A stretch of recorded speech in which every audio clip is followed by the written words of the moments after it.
Je vous parle aujourd'hui du schéma fusionnement, qu'on appelle aussi le schéma de personnalité atrophiée, qui dépend du domaine de l'autonomie et de la performance. Alors, lorsque les patients ayant ce schéma débutent un traitement, ils sont tellement fusionnés avec un proche que ni le thérapeute ni eux-mêmes ne peuvent clairement discerner où commence l'identité du patient et où finit celle de la personne liée. Cette personne est habituellement un parent ou un personnage parental tel qu'un partenaire, un frère, une sœur, un employeur ou un très bon ami.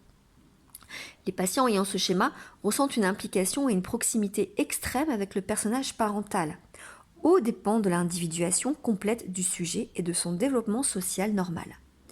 Un de ces patients qui fusionnait avec sa mère expliqua à son thérapeute que sa mère essayait de le dissuader de se marier en lui disant « Je sais ce qui est le mieux pour toi, mon fils, après tout, j'ai connu beaucoup de liaisons féminines avec toi. » Beaucoup de ces patients croient que ni eux, ni le personnage parental ne pourraient survivre émotionnellement sans l'aide constante de l'autre, qu'ils ont désespérément besoin l'un de l'autre. Ils ressentent un lien intense avec ce personnage parental, pratiquement comme s'ils ne formaient ensemble qu'une seule et même personne. Les patients ressentent parfois qu'ils sont capables de lire dans les pensées de l'autre ou qu'ils savent ce que l'autre veut sans savoir à le lui demander. Ils pensent qu'il est mauvais de fixer des limites à l'autre. Ils se sentent coupables s'ils le font. Ils disent tout à l'heure et s'attendent à ce que l'autre personne leur dise tout également. Excusez-moi, je répète. Ils disent tout à l'autre et s'attendent à ce que l'autre personne leur dise tout également. Ils ont l'impression de fusionner avec ce personnage parental et ils peuvent s'en trouver accablés et étouffés. Les caractéristiques dont il est question jusqu'ici représentent la partie fusionnement du schéma. Mais il existe aussi la personnalité atrophiée, qui est une carence de l'identité individuelle dont les patients font souvent l'expérience sous la forme d'un sentiment de vide.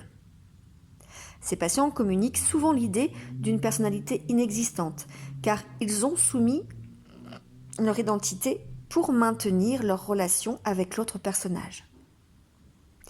Les patients qui ont une personnalité atrophiée ressentent qu'ils se laissent aller par le monde sans aucune idée directrice. Ils ne savent pas qui ils sont. Ils n'ont pas constitué de préférences personnelles ni développé de talents personnels.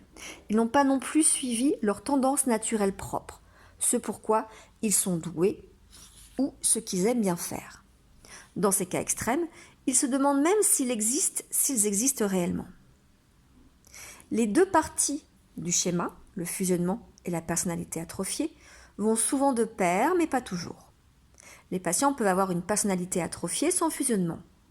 La personnalité atrophiée peut se développer pour d'autres raisons que le fusionnement, comme l'assujettissement par exemple.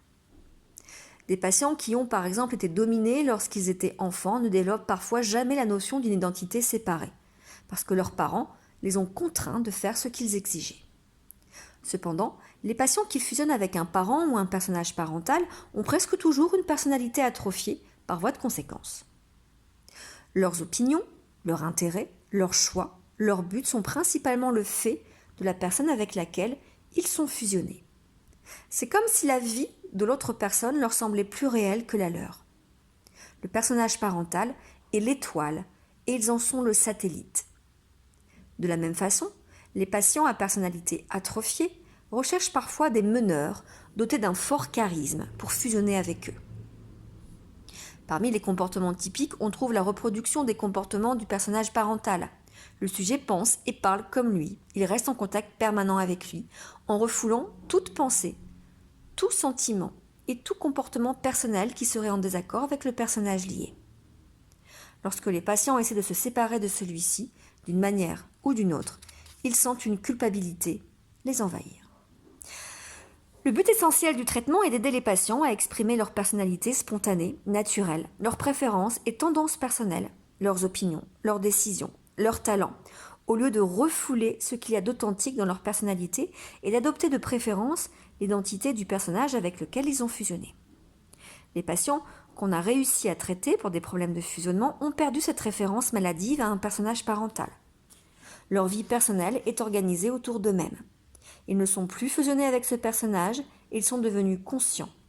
aussi bien de leur ressemblance que de leurs différences mutuelles. Ils établissent des limites à ce personnage et ils ont une notion bien précise de leur identité personnelle. Avec les patients qui, adultes, évitent les relations intimes pour se protéger d'un fusionnement, le but thérapeutique est d'établir des relations avec les autres qui ne soient ni trop distantes ni trop fusionnelles. Quels sont les problèmes spécifiques rencontrés ? Le problème le plus évident est le risque de fusionnement avec le thérapeute, qui deviendra alors le nouveau personnage parental dans la vie du patient.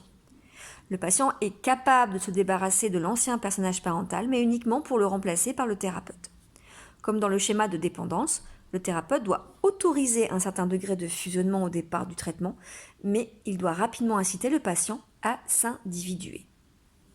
Voilà, c'était le schéma de fusionnement.